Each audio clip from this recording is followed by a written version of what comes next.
Para esta ocasión, queridas y queridos hermanos, nuestro encuentro con la Sagrada Escritura lo tenemos en unas porciones narrativas del Antiguo Testamento. En esta ocasión, del segundo libro que lleva el nombre del profeta Samuel. Y de allí varias porciones, del capítulo 18, los versos 5 al 9, el verso 15 y el verso 31 al 33. En la traducción de la Biblia, Dios habla hoy. Recibimos la palabra de Dios contenida en la Escritura Sagrada. En nombre de Dios, Padre, Hijo y Espíritu Santo, así. Además, el rey ordenó a Joab, a Abisai y a Itai que en atención a él trataran con consideración al joven Absalón. Y todo el ejército escuchó la orden que el rey dio a los jefes acerca de Absalón. Así pues, las tropas marcharon al campo para enfrentarse con las tropas de Israel. Y hago un paréntesis para indicar que esta narración está describiendo una guerra civil en medio del reinado de David. No es entre otras naciones, es entre hermanos del mismo pueblo, una guerra civil. Continuamos. La batalla tuvo lugar en el bosque de Efraín, y los de Israel fueron derrotados por los seguidores de David. Hubo una gran matanza aquel día, pues murieron 20,000 hombres. La lucha se había extendido por todo el territorio, y en esta ocasión el bosque mismo causó más muertes que la espada. Absalón iba montado en un mulo, se encontró de repente frente a los seguidores de David. Entonces el mulo se metió debajo de una gran encina y a Absalón se le quedó trabada la cabeza en las ramas, por lo que quedó colgado en el aire, pues el mulo siguió de largo. Luego, 10 asistentes de Joab rodearon a Absalón y lo remataron. En aquel momento llegó el etíope y dijo: reciba estas buenas noticias su majestad. Hoy el Señor ha hecho justicia a su majestad, librándolo del poder de todos los que se rebelaron contra su majestad. El rey preguntó al etíope: ¿Y el joven Absalón está bien? El etíope contestó: ojalá que los enemigos de su majestad y todos los que se rebelen contra su majestad y busquen su mal, acaben como ese muchacho. El rey se conmovió y, subiendo al cuarto que estaba encima de la puerta, se echó a llorar. Y mientras caminaba decía: Absalón, hijo mío, Absalón, hijo mío, ojalá yo hubiese muerto en tu lugar. Hijo mío, Absalón, hijo mío. Palabra de Dios. Hay porciones bíblicas que adquieren sentido solamente cuando se leen dentro de un contexto mayor. Y este es el caso de lo que hemos leído en el segundo libro de Samuel, estas porciones del capítulo 18, la narración es muchísimo más extensa.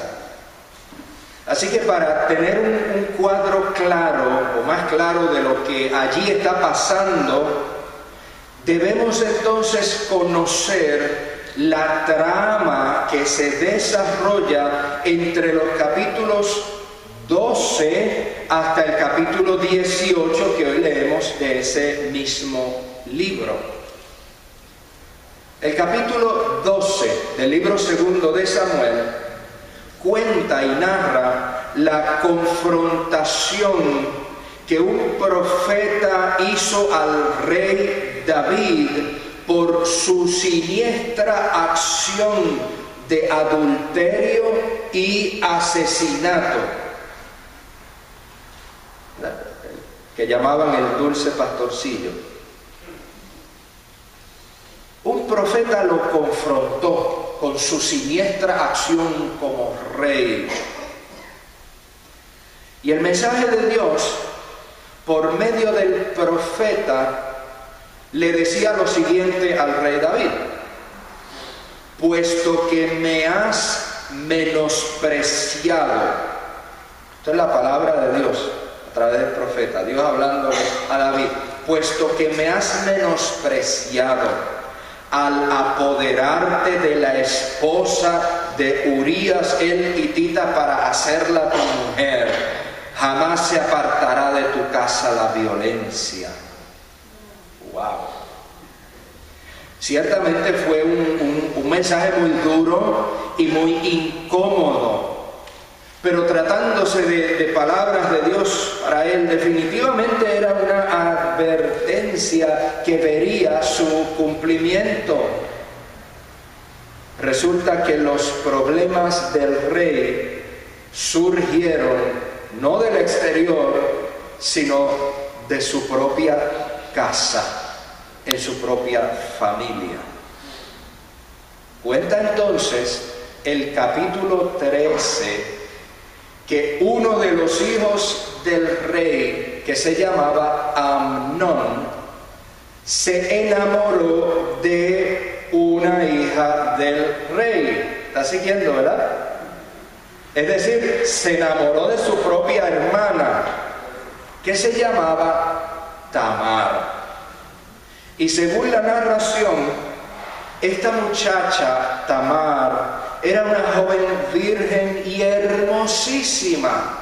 Y su hermano Amnón se enamoró tanto de ella que se angustiaba. ¿Ustedes por qué le dicen mal de amores? Él se enamoró, la deseaba tanto que se angustiaba. Hijo de gato, caza ratones. Hijo de gato, caza ratón, decía mi bisabuela, ¿verdad? Doña Fermina. Así que Amnón, aconsejado por un amigo suyo, cuidado con ciertos consejos de ciertas amistades, preparó una trampa al estilo de las trampas que preparaba su papá David, el rey, el dulce pastorcillo de Israel. Así que Amnón fingió estar enfermo y le pidió a Tamar que viniera a cuidarlo. Y para acortar un poco el episodio, lea la historia completa luego, les diré que Amnón terminó abusando sexualmente a su hermana y después de eso la odió en tal manera, la aborreció. Fíjense, el que se angustiaba de tanto que la amaba, ahora la aborrecía y la abandonó, como quien se come un caramelito y después bota la envoltura. Y lo que ha ocurrido hasta ahí, estamos en el capítulo 13, es algo terrible y es algo indignante. Pero peor es el comentario que hace la narración bíblica sobre ese particular en el verso 21 del capítulo 13, después de todo eso que ha pasado de Amnón violando a su hermana, etc. Oiga lo que dice la narración. Cuando el rey David, ¿quién era David? El papá, ¿verdad? De los dos. Cuando el rey David se enteró de lo sucedido, se puso muy furioso. No es para menos, ¿verdad? Es lógico. Pero oiga bien lo que dice el narrador. Se puso muy furioso, pero no reprendió a su hijo Amnón, porque como era su hijo mayor, lo quería mucho. ¡Wow!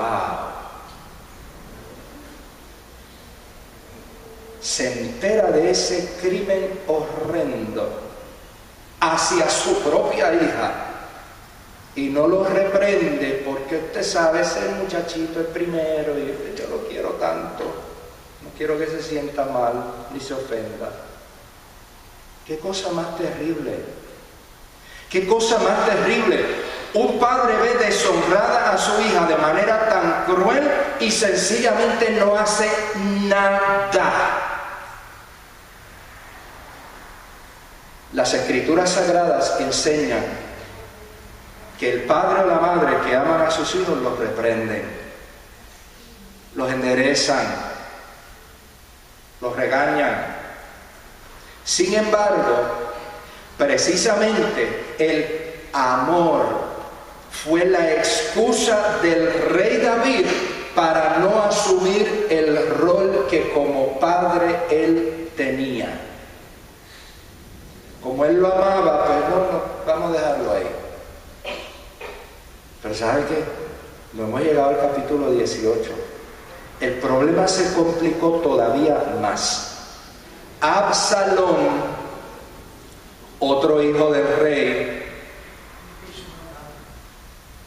acá entre nos eran muchos y estaban regados.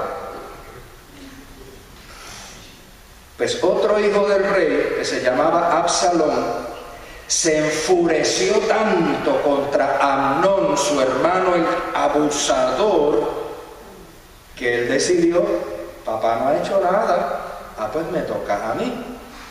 Así que él planificó otra trampa para, en esta ocasión, vengar el honor de su hermana.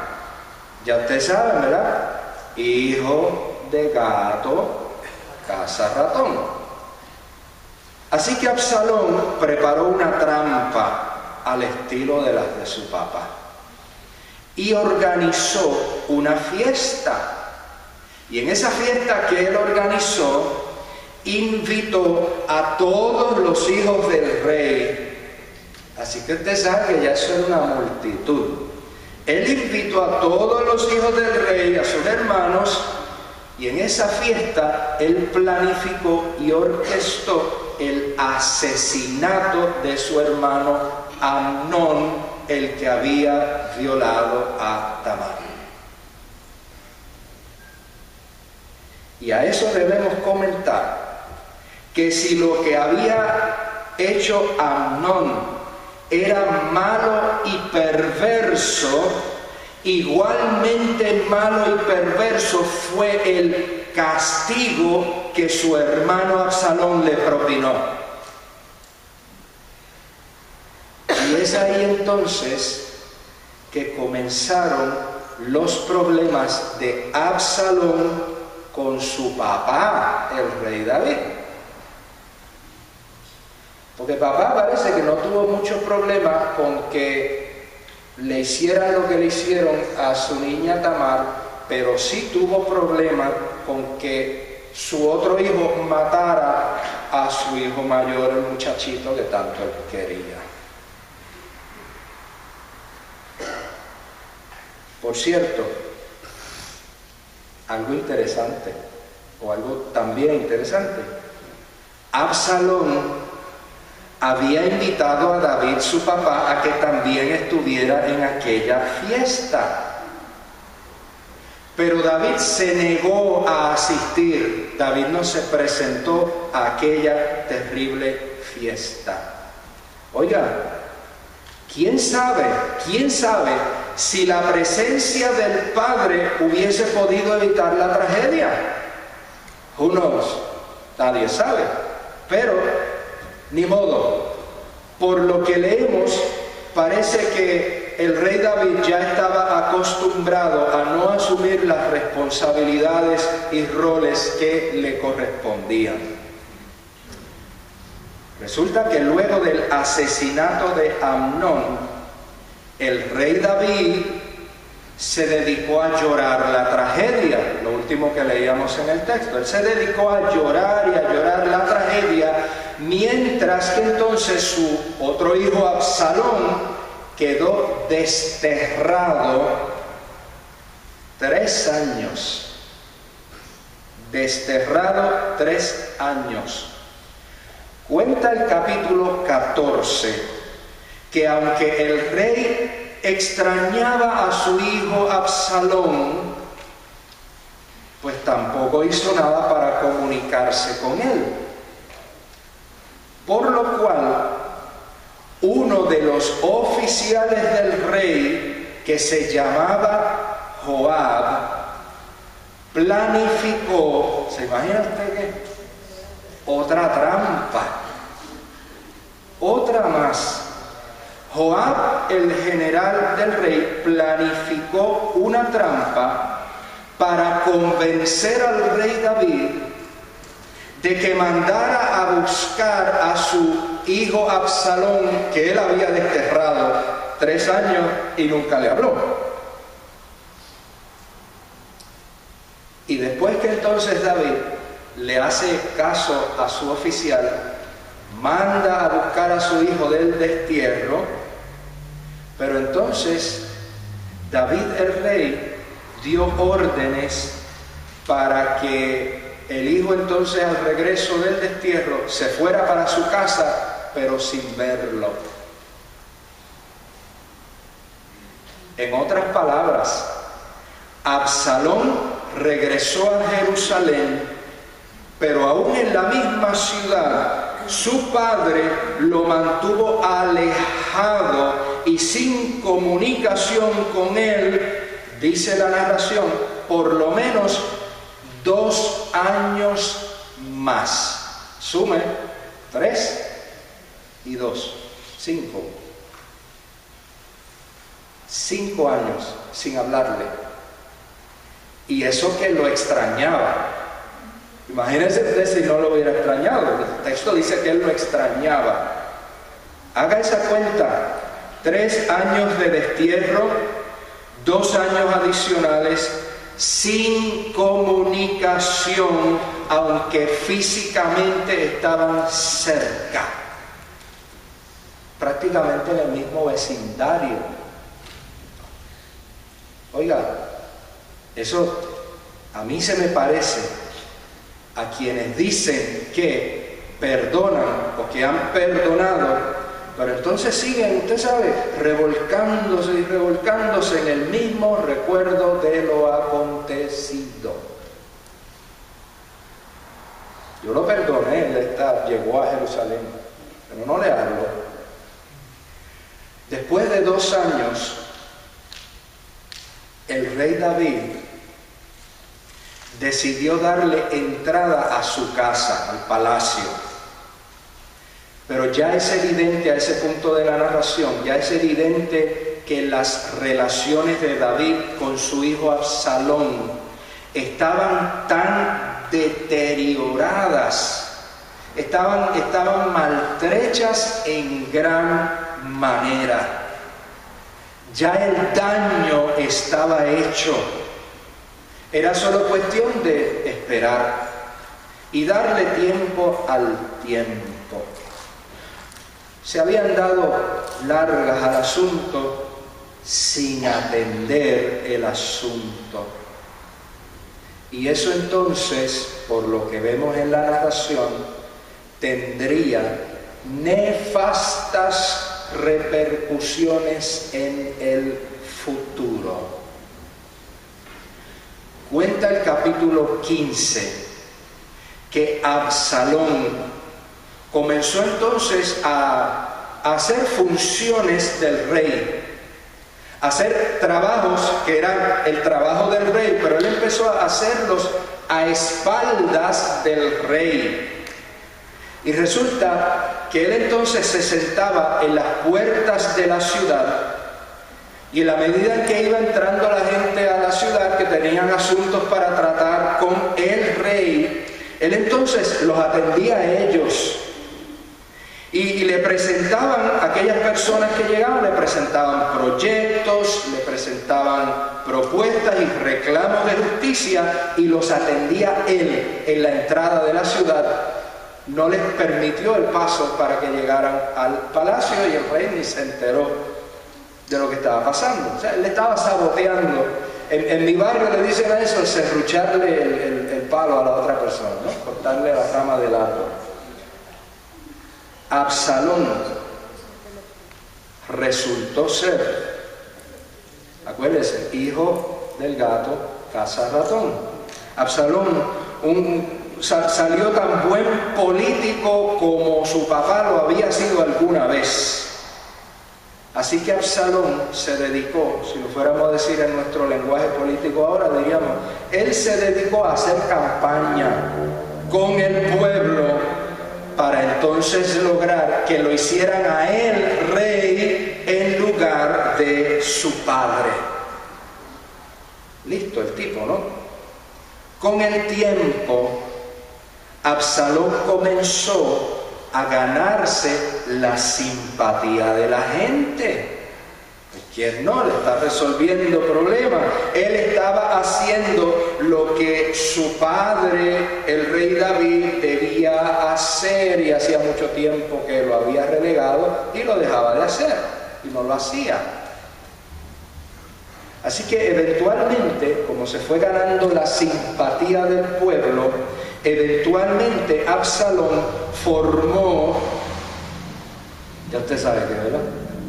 Toda una conspiración y una trampa que terminó haciendo que el rey David, acuérdense que estamos hablando del rey David, el que no le tenía miedo a los gigantes, logró Absalón que David huyera de Jerusalén por miedo a su propio hijo.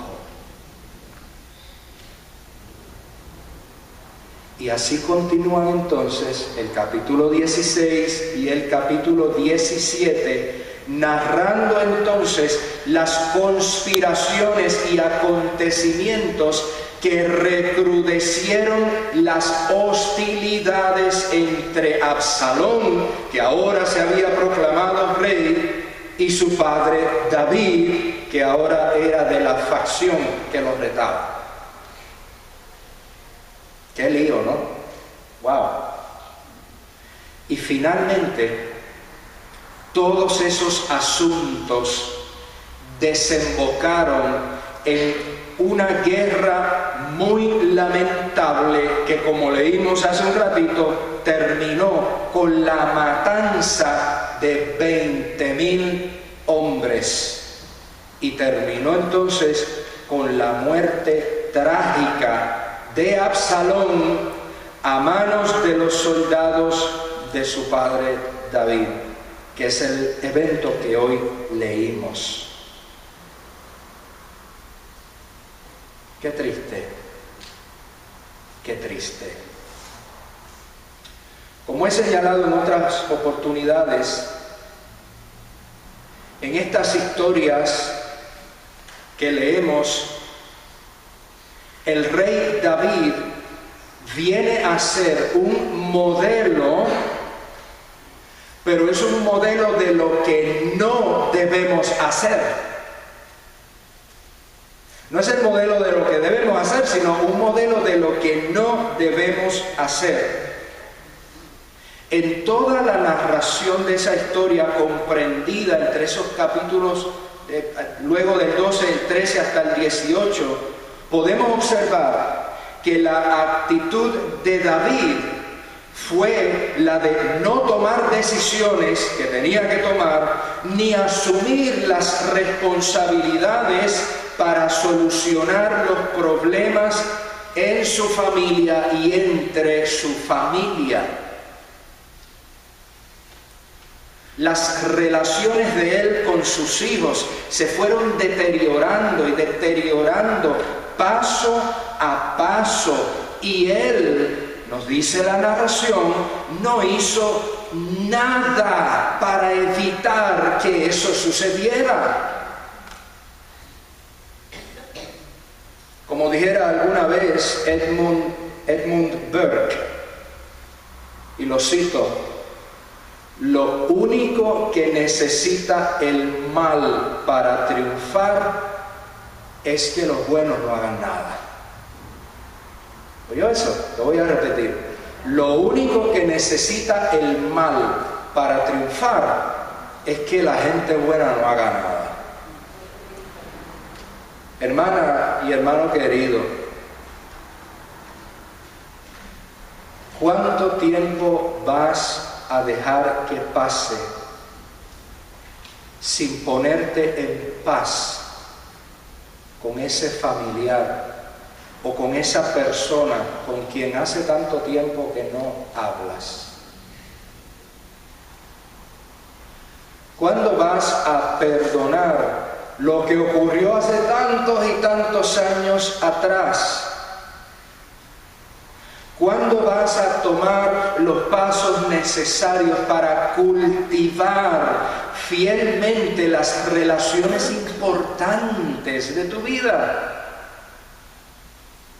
¿Cuándo vas a estar presente y a asumir las responsabilidades que te corresponden?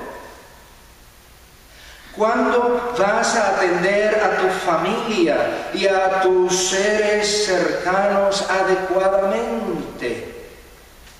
¿Cuándo vas a tomar las medidas necesarias para que los errores del presente no tengan resultados negativos en el futuro? Esas preguntas y otras preguntas surgen de lo que encontramos en la historia bíblica de David y saltan para hacérsenos a nosotros mismos y a nosotras mismas. Ahora, mientras piensas y mientras pensamos en todo eso, quiero compartirte lo siguiente. Aunque las Escrituras Sagradas, la Biblia, presentan unos ejemplos negativos para no seguirlos, como lo que acabamos de leer en toda esta situación de la casa de David, las Escrituras también presentan otro ejemplo que sí es digno de imitar. Y lo encontramos en la otra lectura del leccionario para hoy, que la leíamos como parte del culto de la liturgia, en la carta a los Efesios, que nos hace el siguiente llamado, y leo del capítulo 4, verso 32 al capítulo 5, verso 2. Y allí el texto bíblico dice lo siguiente: sean bondadosos y misericordiosos, y perdónense unos a otros, así como también Dios los perdonó a ustedes en Cristo. Por tanto, oiga bien esto, por tanto, imiten a Dios como hijos amados. Imiten a Dios. Vivan en amor como también Cristo nos amó y se entregó a sí mismo por nosotros. Y cierro la cita de los Efesios. Imiten a Dios, dice el autor bíblico. Las hijas y los hijos del rey David no tenían un buen ejemplo para seguir en sus relaciones interpersonales y su trato para con los demás. Es evidente, ¿no?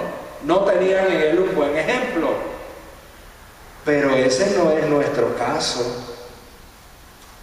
Ese no es nuestro caso, esa no es nuestra situación. Nosotros tenemos un ejemplo distinto, tenemos un ejemplo diferente, tenemos un modelo a seguir que es diferente. Podemos imitar el modelo de nuestro Padre Celestial. Podemos seguir el modelo de amor y de perdón de Cristo Jesús.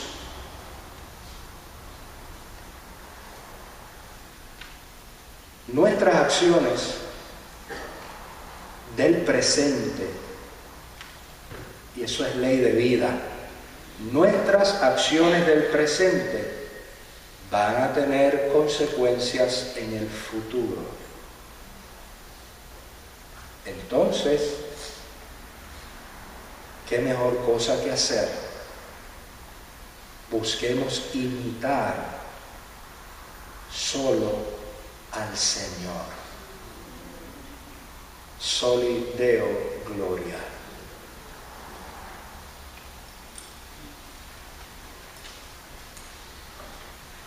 Que nuestra mirada esté fijada en ti, Señor.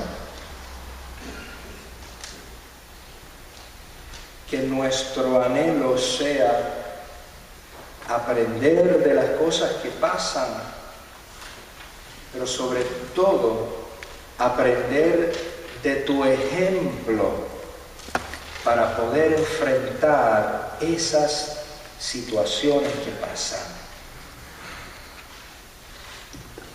Que podamos, como decía el autor bíblico, imitarte a ti como hijas e hijos amados. Que podamos, Señor, vivir en amor, así como también Cristo nos amó y se entregó por nosotros. Concédenos, Dios, no torturarnos a nosotros mismos por los errores del pasado, sino aprender de ellos y poner la mirada en Jesús el Cristo, el autor y el consumador de la fe, el que con su día a día nos mostró cómo podemos vivir nuestro día a día. Y ayúdanos, Señor, te rogamos, en los tiempos en que tropezamos, en que caemos, en que nos detenemos, ayúdanos a levantarnos, a sacudirnos el polvo del camino y a continuar adelante en los pasos de aquel a quien tenemos que imitar, Cristo Jesús, a quien demos toda gloria, honra y alabanza, ahora y en la eternidad. Amén y amén.